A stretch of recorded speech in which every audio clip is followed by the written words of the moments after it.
Nick Mullens will start against the Detroit Lions for the last game of the Vikings season, probably. It's Crossover Thursday on the Locked On Vikings podcast.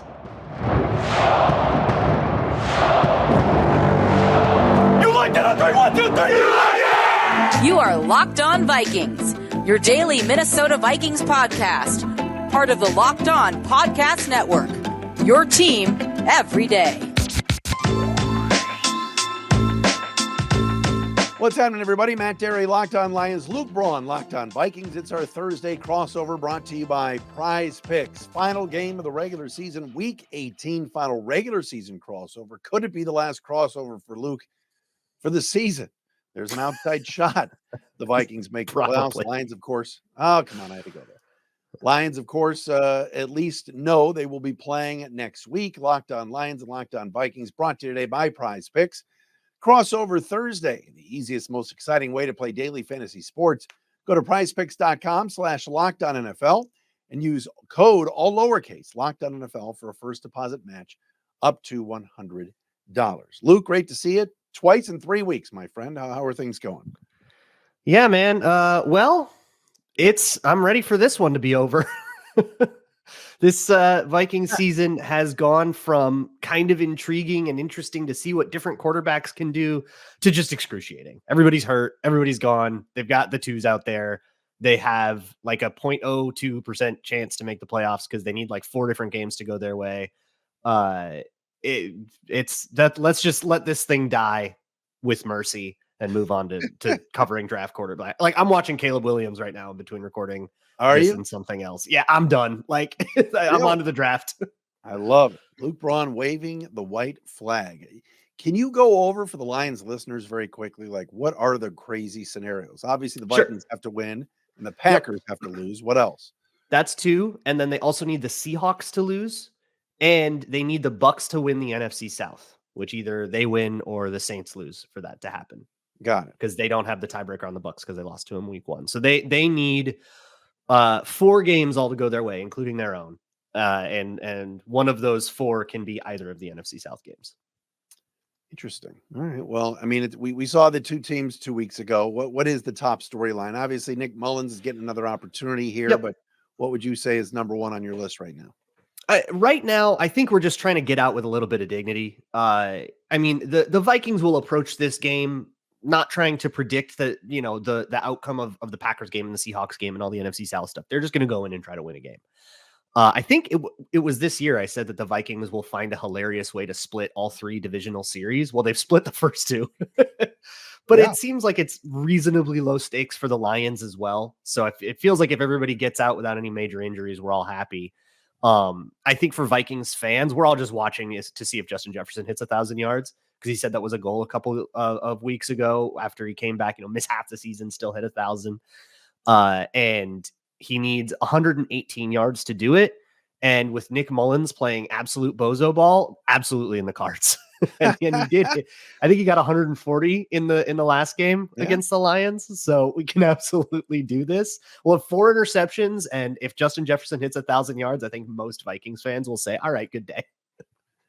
Top storyline here, Luke, and it's been going on all week. And I said this on the Wednesday show that I'm done talking about it. But for your audience, we got to talk about it. I mean, this screw job that took place last weekend.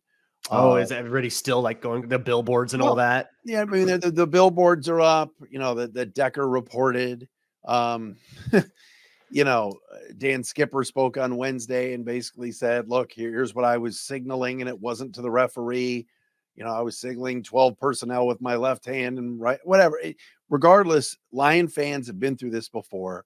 Debacles in Dallas. You go back to the 2014 playoffs and everything else. And just, that was a game they thought they had when Decker made that catch. And obviously the long time between the celebrating and all of a sudden, flags on the field.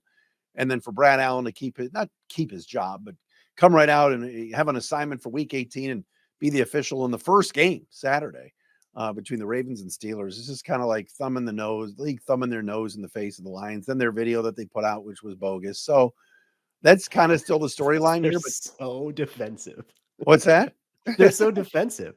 It's funny. Like bogus. I can remember so many Lions just like cosmic hosings There was a Seahawks one with the ball getting batted out of the end zone, Yeah, and then they illegal, just like yeah. didn't. Yeah, that shouldn't have But happened. here's one thing. Hold on. But you got out of Before the you way in the keep- regular season. That's what's important. That's the mistake that the Lions made in 2014. right. Now But like, it's happened. The cosmic debt is paid. but the chastising that I've done this whole week, and I am defending the organization, whereas like the illegal touching and batting, I remember getting, I don't think I was on the radio at that point. I don't think I was doing the pod at that point, but I think I said, look, Calvin Johnson can't fumble at the goal line. Like, you know what I'm saying? Like everyone's like, oh, legal batting, blah, blah, blah, blah. It's like, well, are we really on illegal batting? If Calvin puts two hands on the football and just goes in the end zone, we're not having this discussion. I was kind of on this one. I think the Lions did everything right. I do, but regardless, the team has to play a football game this weekend, and Dan Campbell and everybody are saying, look, we still want the 2 seed. We're playing at 1:00 against Minnesota. We win, and Dallas somehow loses to Washington, which you never know in week 18. And then Philly's playing so poorly. What if they get upset by the Giants? Then the Lions are still the 2 seed. So it's still there for Detroit. I think they're gonna play this thing pretty straight. Is this like, are Lions fans really worried about being the 3 seed and hitting the Rams? Is this like really preferable? Please give us the 2 seed so we get the Packers or the Seahawks. I was drumming up a lot of business on this for weeks, and I think I'm kind of going a little bit less, kind of more low key on it now. Stafford's not playing this Sunday. Are the Rams trying to tank to get Dallas? I don't know. For Stafford to go home and play the Cowboys instead, They're just resting. It's weird. It is interesting, but I think the bottom line is for Lions fans is you should be now, because Campbell has said we're turbocharged, we're focused, we're angry, but we're gonna do it the proper way and focus and channel that anger on playing games and winning games. Maybe now you're just like, hey, bring on Stafford in round 1, bring on Dallas again in round 2, and let's see if we can make hay. So it certainly will be interesting. Tell me this real fast, and we'll get to the matchups and other stuff. But on the Vikings end, do you expect Monday should there be any kind of bombshells, any firings, anything that goes on if they lose? No, if there's any staff movement, it will be at the lower levels of assistants and position coaches and stuff. And then, of course, we begin Brian Flores watch. Yeah. But if the Vikings lose Brian Flores, it's not because they fired him or anything like that. But here's the deal. I said it going into the first Lions game, thinking, oh my God, Cincinnati totally solved the Vikings. Well, it hasn't gotten better since we last talked, Matt. So some people have started to be like, actually, Flores was just a fraud and it was just a flash in the pan or whatever. I don't think that that's the case. I think give him another offseason, he'll cook up something pretty cool. But the danger with him is that he goes and takes like the Panthers job or anything like that. So we start watching that. They also need a defensive line coach. The D-line coach left for a college job in the middle of the season this year. So they have some staff stuff to do, but if there's anything, it's minor and it's probably going to happen later. Key matchups for this one. We will discuss Matt Derry, Luke Braun, Locked On Lions, Locked On Vikings Thursday crossover brought to you by PrizePicks. We'll do it next. This episode of Locked On Lions and Locked On Vikings is sponsored by BetterHelp. Now is the time. We're now into 2024. You got through the holidays. Maybe you're still not feeling great about yourself. You want to talk to somebody and get some help. Why wouldn't you? Get obsessed with doing things for you, changing things, expanding your horizons, and talking to a therapist. Maybe you're finally organized one part of your space. You want to tackle another in your home or whatever it is. Maybe you're taking your supplements every morning and now you want to actually eat breakfast too. All of these things can be discussed with a therapist because therapists help you find your strengths. You can ditch the extreme resolutions from New Year's Day and everything else and make changes that really stick. That's why you got to try our friends at BetterHelp. Thinking about starting therapy, it's simple. Give BetterHelp a try. It's entirely online, designed to be convenient, flexible, and suited to your schedule. Just fill out a brief questionnaire to get matched with a licensed therapist and switch therapists anytime. What's cool about that is it won't cost you anything. No additional charge. Celebrate the progress you've already made here in 2024. Visit BetterHelp.com/lockedon today to get 10% off your first month. That's BetterHelp, HELP.com/lockedon.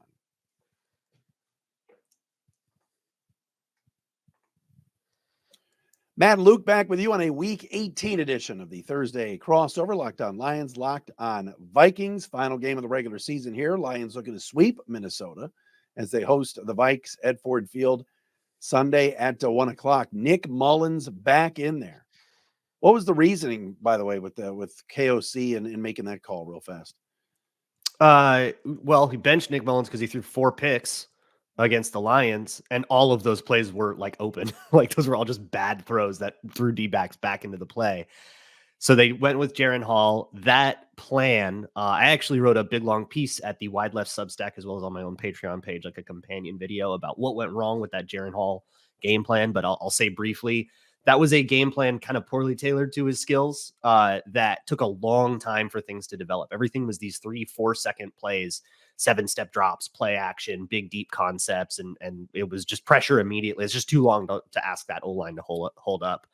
And too much time setting everything up, not enough time for Jaren Hall to actually sit back and survey and read. So all kinds of stuff went wrong on that. Pull him at halftime. Nick Mullens gives them a little bit of a spark, moves the offense some, but by then it was like way too little too late. It was interesting watching Mullens against the Lions. Like you said, he was slinging it all over the place to the Lions, to the Vikings. There were some throws in that game. You went, man, that's beautiful. And then even the last one, obviously the Melifonwu interception, and then the subsequent skull celebration. I mean, did he ever say it slipped out of his hands? That was a wobbler. I mean, that was just, it definitely did. Yeah. Which is just like, I mean, come on, you're inside, dog. Like, what are we doing? That game will stick in my brain forever. I was at that game. I think that's where I got sick. And I like, that's going to live rent free in my head forever. Watching that game where he like slings it for 400 yards and 4 interceptions and almost steals a stupid win. Like that was one of the most mind numbing football games I've ever seen. It's like putting citric acid in your gums. Like that was just sensory overload. But yeah, the game plan was to throw deep all day against the Lions. It was interesting because the Lions lived in these like middle of field open safety shells, and it's just post routes all day long and stick knot all day long. Just Justin Jefferson go up the middle, and Nick Mullens could make that throw pretty often. And then when anything was supposed to be thrown outside the hashes, that's when the problems would happen. And I'm pretty sure all 4 interceptions were outside the hashes. But if you took the 4 interceptions away, you'd look at that game and go, wait, how in the world did this dude get benched for? Like it really clearly was just those turnovers. So I'll be curious to see from a matchup perspective and what Aaron Glenn does here, because I don't see either of these teams approaching this game like it's a meaningless one. Like I could never see Dan Campbell ever doing that. I mean, he'll play a preseason game like it's a Super Bowl. And I don't see the Vikings doing that either, just because they still have an outside shot. Like you might as well go full hog. And so I'll be interested to see, with that in mind, what changes the Lions make coverage wise to make it so that guys are less open. Or do they not make any changes because they go, I don't know, we had 4 interceptions. That might have been the best game our secondary had, and not change anything. No, I mean, like you said, I mean, a couple of arm punts in there. The Kirby Joseph picks were, the last one, Melifonwu, like you said, Jefferson was open. If he throws it earlier and he throws it with some zip, that's a touchdown. Yeah. The first matchup for me, just kind of piggybacking off of what you're talking about, is Cam Sutton healthy or not? And he got torched, and it wasn't just him. I mean, Kindle Vildor and others got torched this past weekend by CeeDee Lamb. Over 200 receiving yards. Jefferson obviously had a big game 2 weeks ago. Even Osborne played well. Addison can ball. So, the biggest thing for me is I'd be interested in watching if Cam Sutton, who's the Lions' clear number 1 corner, he had a groin issue. He was not himself 2 weeks ago. He was certainly not himself this past week. They tested him before the Dallas game. He was a go, and he played. And really, Joe Buck and Troitman never even really mentioned that he was hurt. But can he hang with Justin Jefferson? And is this going to be an issue on Sunday at 1 o'clock that the Lions secondary continues? Not necessarily the safeties per se, and maybe not necessarily Brian Branch per se, but those outside corners, are they going to hold up? Khalil Dorsey got some burn in that game in Minnesota, and Osborne torched him on back-to-back plays, and then he never saw the field again. So, what's this going to look like? That's definitely a matchup I'm going to keep my eye on. What else for you? So the other side of the ball, this was the big matchup before, was, Brian Flores and Ben Johnson. And I think round 2 of that will be very interesting, because this is, I think, Brian Flores' best chance to make a fundamental change to his scheme and prove that it can still work. Because what I'm looking at right now is that scheme was a very cool flash in the pan that then got figured out and might not be viable moving forward. And if Brian Flores wants a head coaching job, he's going to want to take that scheme with him. He's got to prove that it's viable moving forward. Otherwise, you're just going to hire Tony Sperano in 2009 to, run a Wildcat. You'd be an idiot for doing that. That's what it feels. It feels like a defensive. We just watched a Wildcat season on defense because it was zone coverage behind blitzes. Nobody ever does that. The Vikings did that, found success with it for a while, and now it's gotten figured out. So I'll be really curious. Like, there is a world where this game has an outsized impact on the future of the Vikings. If Flores can figure out how to fix the problems in his scheme that have been exposed so brutally over the last 3 games, that will either affect how Brian Flores plays things if he goes to a head coaching job, or if not, can give the Vikings something to build on as they try to reconstruct a defense next year and give them a little bit of information for how to approach this in the offseason, both like personnel wise, but also what do you sit in the lab and draw up all offseason? Oh, I think we all saw it the other night. I mean, Jordan Love off his back foot was just dropping them in there deep. And, I'm sure you and Pete discussed this last week. I didn't expect Jordan Love to play that well against your defense. But again, like you said, I kind of did. Did it kind of just flash? Yeah, they're cooked.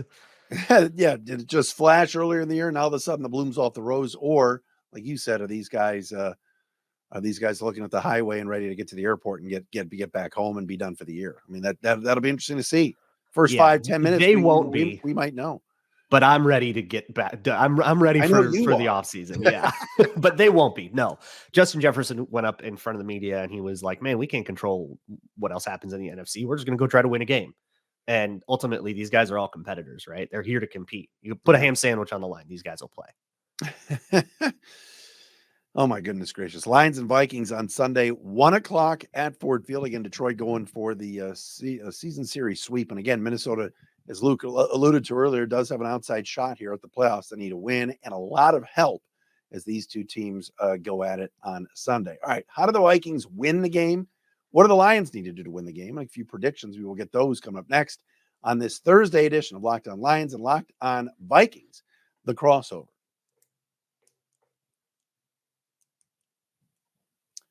And this podcast today of Locked On Lions and Locked On Vikings brought to you by our friends at LinkedIn Jobs. Start of the new year, every small business owner is asking themselves the same question. What's the one move I can make that'll take my business to the next level here in 2024? LinkedIn Jobs knows that your success all depends on the team you surround yourself with.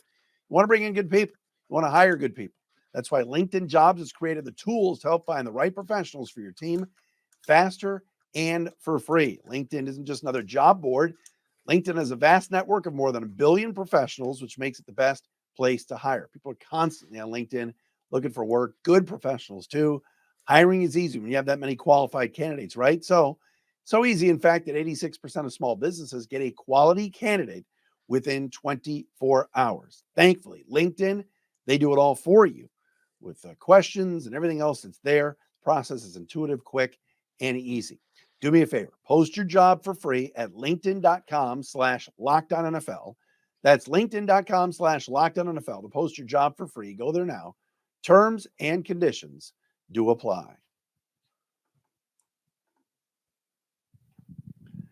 Matt and Luke back with you, Locked On Lions, Locked On Vikings for a Week 18. Kevin O'Connell v. Dan Campbell, and as Luke pointed out earlier, always a good matchup with Brad. I almost said Brad Holmes. My goodness. Ben Johnson and Brian Flores. I don't know if Kwesi and Brad, they've made some trades. Maybe they'll do some sort of a wrestling match pregame. Yeah. But Kwesi would want to do a little one-on-one basketball, play a little horse or something. I mean, Brad's a former football player, D-end, so big dude. All right. How do the Vikings win? How on earth would this happen on Sunday for Minnesota to get a road win to end the year and a little momentum going into next year? The boring answer is to not turn the ball over, but I do not have much faith in that because that is what I've said in literally 16 crossovers. I've said if they don't turn the ball over, they will win. And guess what they've done in all of their losses? They've lost the turnover battle. Kevin O'Connell has yet to lose a game where he wins or ties the turnover battle. It's really just that. It comes down to that. But Nick Mullens not turning the ball over, I wouldn't set your watch by it. And then, like I said before, they got to figure out a way to not get Jared Goff to just dunk on him all day. Like, you can't just get worked up and down the field and make 2 stops. That was a defensive output reminiscent of the Vikings against Daniel Jones in the playoff game that got Ed Donatel fired. It was horrible. Well, I think, for the Lions, obviously that play on Saturday night, the 2-point conversion, the Lions can draw up great plays and trick plays and chicanery and all, whatever you want to say, to the best of them. But I think going back to the basics is Sunday of, all right, let's run the football. Let's get Gibbs and Montgomery going. Long runs, consistent drives, and just go back to playing what has been Detroit Lions football really over the past year and a half. Smash mouth and physicality and everything else.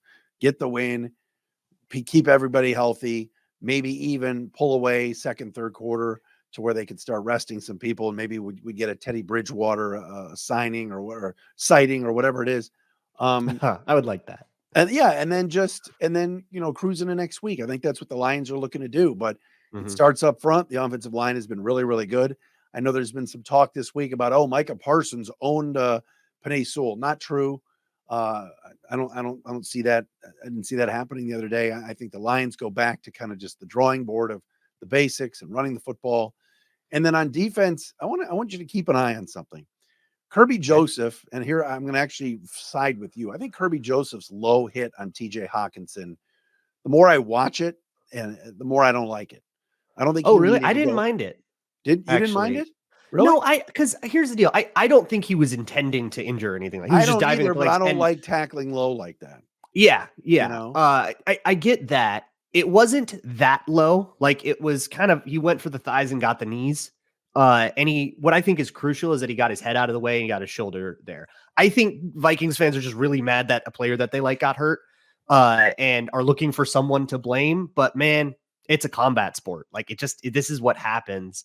And especially on a guy that's bigger than you, you are not supposed to go at his chest or at his shoulder pads. You're not taught to do that. You're taught to go for the waist and for the thighs. Ended up a little low, maybe dove a little bit early. But I think to call it intentional or call him dirty or anything, I always thought that was super, super unfair. No, I don't think it was intentional or dirty, but I didn't like it.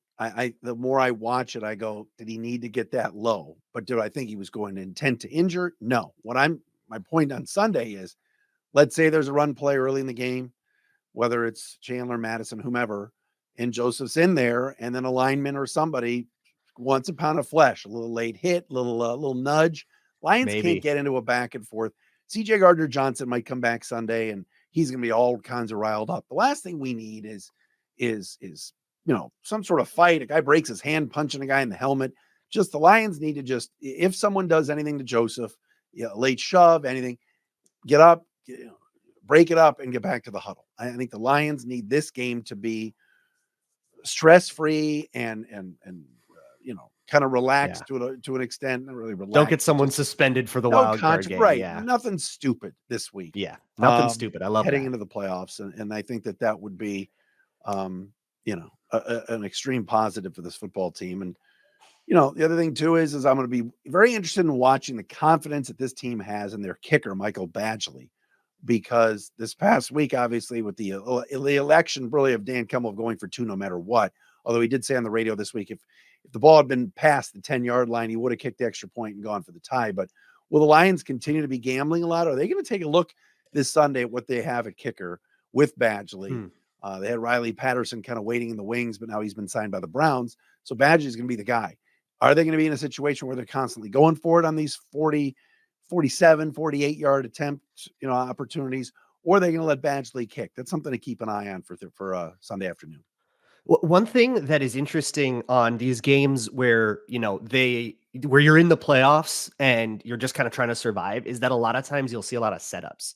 And I wonder if Ben Johnson does a lot of that, where it's, you'll run, and it might even be the trick play. You'll run the thing where there's a reverse, and now you can use that end around motion to just on your regular run plays in the game that actually matters. I wonder if we'll see some of that, and it'll be like, wait, why are you burning your trick play in the middle of this meaningless game? And that's not what they're doing. It's that they want it on tape because they want the Rams or whoever to say, okay, they've got that, watch that end around motion and be super aware of it. So you might see some of that stuff. I wonder if Kevin O'Connell will just empty the clip of all the fun stuff that he had installed but hasn't gone to yet. So we might see some fun. I think this is going to be a fun one just from pure entertainment perspective, just because we have Nick Mullens bozo ball. We got a loose Vikings team with nothing to lose. It's going to be weird, fun stuff. And you just kind of have to let your hair down, relax, and just decide you're going to enjoy the sport instead of like freaking out over the stakes and the results and the draft position and all that. I've had a couple of listeners and viewers that have tweeted to me and said, what if the Lions on the first offensive play have Taylor Decker go over to the official and say and announce his eligibility? Oh, do on it! The first play. Just, you know, that would be something. 68 is is eligible. That would be pretty fun. 68 is eligible. I need to plug to your listeners. You should go listen to Locked On NFL, last like 5-ish, 10-ish minutes of it. I went at the officials pretty hard over this. I think your listeners might like it. Oh, thank you. No, I just think that a lot of people have piled on. I know the Peter Kings and the Mike Florios have taken the stance that the league has taken. Well, the Lions were too deceptive and then blah, blah, blah. And, bottom line is that deception is a huge part of the game. You're doing whatever it takes within the confines of the rules to win. And I said I wasn't going to talk about it, but you sucked me back in, Luke. So I go listen. It's very clear that he just like mixed up the numbers, and that's what happened. Are you picking the Vikings or Lions? Where are we going? Who cares? Yeah, I'm picking the over. Oh, I love what is the number? I don't even know the number. I don't even know. Don't even care. There's going to be 65 points. This is going to be a college game. I think you're right. I think you're right. I think the Vikings will. I think Mullens will have some success. Look, he did the other day. It's not like it's not like he was. And there is something to. So Mullens is under contract for one more year. They've got Jaron Hall on a rookie contract, so like that puts it kind of a weird spot. I don't think they bring Josh Dobbs back. I think he was a little bit of just a quick rental. But you kind of do get a little bit like Nick Mullens gets to sort of stake his claim on the backup job and give himself probably a leg up going into what will be a camp battle for it next year. So there's some like personal stakes on all of this. There might be contract incentives, although I think all of those are already decided from here. So there's definitely like stuff that people care about in this game. But yeah, who wins or who 7-10 or 8-9, who cares? Either way, it wasn't good enough. I'll be very excited to see JJ McCarthy under center for the Vikings next year. Hey, could be. I haven't watched him at all. I've watched like 2 Michigan games, and honestly, I wasn't paying much attention. Pay attention Monday night, buddy. All right. Luke, great to see you, bud, and have fun Sunday. All right, you too, man. There he is, Luke Braun with us, and my name is Matt Derry. This has been Locked On Lions and Locked On Vikings, the Thursday crossover, brought to you by our friends at PrizePicks.